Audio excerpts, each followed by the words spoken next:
আপনি তো মুসলমান হয়েছেন নাকি নতুন মুসলমান? জি জি আচ্ছা, আমরা আসছি আপনার বাড়ি দাওয়াত খাইতে। ইনশাল্লাহ। এই দেখেন উনি যে একটা পাঞ্জাবি পরছে, দেখেন পাঞ্জাবির অবস্থা দেখেন, এই দেখেন একদম ছিঁড়া, দেখছেন? এই দেখেন, মানে একজন মানুষ এতটুকু অসহায়ভাবে কিভাবে চলতে পারে? আমার অনুরোধ আপনাদের কাছে হাত জোর করে বলছি, হয়তো আপনারা 10 টাকা ভাইকে দেন, না হলে ভিডিওটা একটা শেয়ার করে দেন। আপনাদের একটি শেয়ারের মাধ্যমে হয়তো বা বদলে যেতে পারে আমার এই নবমুসলিম ভাইয়ের জীবন। আসসালামু আলাইকুম। কি অবস্থা, কেমন আছেন?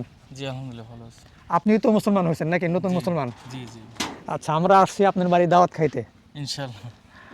তো কি দা রান্না করছেন? সকালবেলা রান্না করছিলাম ভাই আলু সিদ্ধ দিয়ে আলু ভর্তা দিয়ে। আলু সিদ্ধ, আলু ভর্তা। জি আচ্ছা, তো তাহলে আমরা ওগুলা দিয়ে খাওয়ান লাগবো, কি করা হন? জি জি আচ্ছা, তাহলে আপনারা গরু গোস্ত রান্না করেন না কতদিন যাবত? সেই ঈদের মধ্যে খাওয়া হয়েছিল, কুরবানির ঈদের মধ্যে আর তারপরে খাওয়া হয়নি। সেই কুরবানির ঈদে গরুর মাংস খাইছেন, আর মুরগি মাংস? ওই ঈদের মধ্যেই খাওয়া হয়েছে। তো আমরা শুনলাম যে আপনি খুব অভাবের ভিতরে আছেন, এই প্রতিদিনই আলু ভর্তা, ডিম, এবারে এগুলা দিয়ে আর কি আপনার শাক পাতা দিয়ে বলে সংসার চলতেছে, জি জি একই অবস্থা।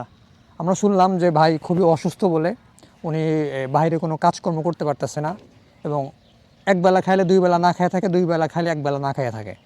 ভাত রান্না তরকারি থাকে না, তরকারি রান্না করলে ভাত থাকে না, এই অবস্থা। আমি শুনছি যে আপনার একটা ছোট মেয়েও আছে, ওরা কি পড়াশোনা করাইতেছেন নাকি? জি না, পড়াশোনা খরচ চালাইতে পারি না, এই জন্য পড়াশোনা বন্ধ হয়ে আসলে গেছে। প্রিয় দর্শক, আপনারা দেখেন, যার সে একবেলা ভাতই খেতে পারে না ঠিক মতো, সে তার মেয়েকে কিভাবে সংসার, কিভাবে সেই মেয়েকে পড়াশোনা করাবে?